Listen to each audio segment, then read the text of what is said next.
लेते हैं हृदय संबंधित, हृदय परिसंचरण संबंधित जो रोग हैं उसमें हमारे आधे रोग हो चुके थे, बाकी के बचे हुए हैं उनको लेते हैं कोरोनरी थ्रोम्बोसिस। कोरोनरी थ्रोम्बोसिस क्या होता है? देखिए, जो कोरोनरी ध्वनि होती है स्टूडेंट्स, यहाँ हमने ये हृदय और हृदय की संरचना में हमने देखा कि ये यहाँ से ये कोरोनरी धमनी है, ये कोरोनरी धमनी, इसे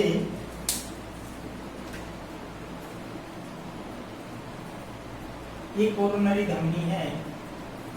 तो कोरोनरी धमनी में कोरोनरी धमनी जो रक्त सप्लाई करती है हृदय की पेशियों को, उसमें थ्रोम्बस का अर्थ होता है थक्का। तो कोरोनरी धमनी में थ्रोम्बोस यानी रक्त का थक्का जम जाता है और इसके जमने की क्रिया को थ्रोम्बोसिस कहते हैं। कोरोनरी धमनी में कई बार रक्त का थक्का जम जाता है और इस थक्के को थ्रोम्बोस कहते हैं और इसके बनने की क्रिया को थ्रोम्बोसिस कहते हैं। तो यहाँ पर जब कोरोनरी धमनी में रक्त का थक्का जम जाता है तो उसके कारण रक्त परिसंचरण में प्रॉब्लम आती है, हार्ट अटैक और हार्ट फेलियर जैसी समस्याएं आ सकती है। नेक्स्ट है हृदय अवरोध, जिसे हम हार्ट ब्लॉक कहते हैं। हृदय अवरोध, और हृदय अवरोध जो होता है उसमें जो हृदय में हिस के बंडल होते हैं, हिस के बंडल सही प्रकार से काम नहीं करते हैं।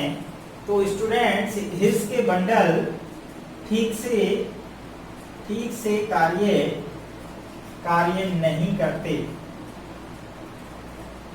तो उसके कारण क्या होता है कि जो आवेग हैं, आवेग नीले के अंदर नहीं पहुंच पाते हैं। हमें पता है स्टूडेंट्स, हमने देखा हृदय की कार्य प्रणाली और जो नियंत्रित हृदय में आवेगों का संचरण कहां से स्टार्ट होता है, ये क्या है, SAN अर्थात साइनो ऑरिकुलर नोड। तो ये जो नोड है घुंडी, यहाँ से आवेग संकुचन प्रारंभ होते हैं और ये नेक्स्ट नोड जो है जिसे हम कहते हैं AVN अर्थात ऑरिकुलो वेंट्रिकुलर नोड, यहाँ पर पहुंचते हैं और यहाँ से आगे ये हिस के बंडल में होते हुए दोनों भागों में डिवाइड हो जाते हैं और नीलों की पेशियों में पुरकिंजे के तंतुओं, ये पुरकिंजे के तंतु हैं, पुरकिंजे के तंतु, और ये हिस के बंडल।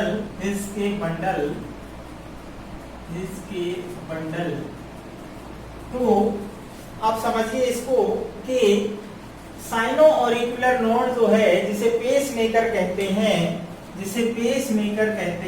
पेसमेकर, ये हृदय का हृदय भी होता है।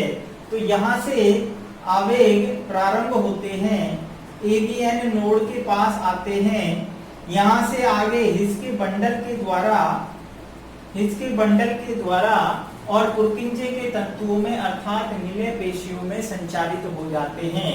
लेकिन हृदय अवरोध में क्या होता है कि हिस के बंडल ठीक प्रकार से काम नहीं करते हैं, जिसके कारण जो आवेगों का संचरण नीले पेशियों में नहीं होता है, जिसके कारण अचानक से हृदय काम करना बंद करता है, इसे हम हार्ट ब्लॉक कहते हैं, इसे हम हार्ट ब्लॉक कहते हैं।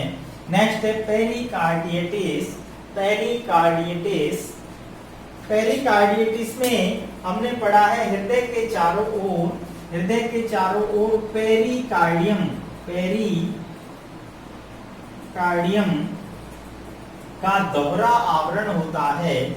और इस दोहरे आवरण में यहाँ हम देखते हैं ये हृदय है, और हमने बताया था पिछली वीडियो में हृदय के चारों ओर ये दोहरा आवरण होता है, ये दोहरा आवरण है जिसे पेरिकार्डियम कहते हैं। और इस पेरिकार्डियम में एक द्रव भरा होता है जिसे पेरिकार्डियल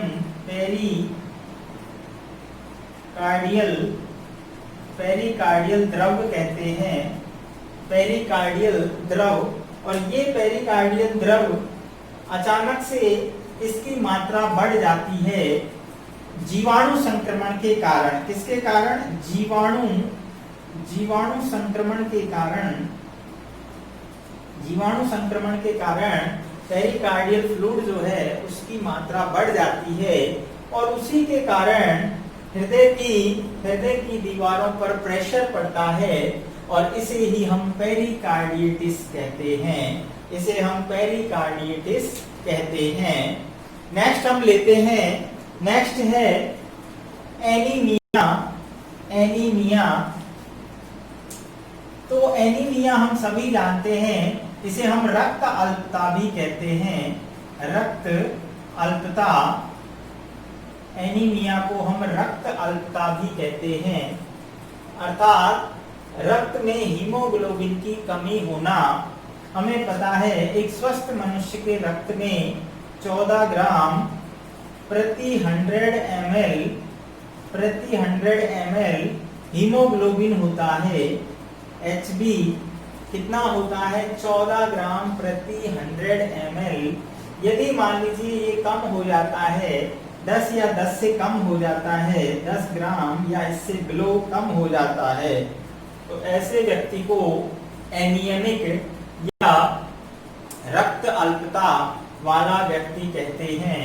उसे एनीमिया रोग हो जाता है और उससे ऑक्सीजन की आपूर्ति बाधित हो जाती है। तो ऐसे व्यक्ति को अधिक मात्रा में आयरन रिच फूड, यानी जिससे हमें आयरन अधिक मिले, हीमोग्लोबिन की मात्रा बढ़ सके, इस प्रकार के भोजन को लेने की सलाह दी जाती है। नेक्स्ट है निलयी तंतुकता। निलयी तंतुकता, तो निलयी तंतुकता जो है उसमें स्टूडेंट्स निलय की जो संकुचनशीलता है वो पृथक पृथक रहती है। हमें पता है नीचे के दोनों चेंबर निलय कहलाते हैं और निलय अलग अलग पृथक पृथक धड़कते हैं। निलय पृथक पृथक संकुचित होते हैं, पृथक पृथक संकुचित होते हैं, जिसके कारण निलय एक साथ जो संकुचन और रिलैक्स होने की जो प्रकृति है वो नहीं हो पाती है। इसके कारण जो है निलयी तंतुकता रोग हो जाता है। तो इस प्रकार ये हृदय परिसंचरण तंत्र से संबंधित आज हमारे जो है टॉपिक कंप्लीट हो जाता है और इसमें हमने विभिन्न प्रकार के हृदय संबंधित जो रोग हैं वो देखे। और यहाँ से आपको जरूर कोई ना कोई एक क्वेश्चन स्टूडेंट जरूर मिलेगा एग्जाम में।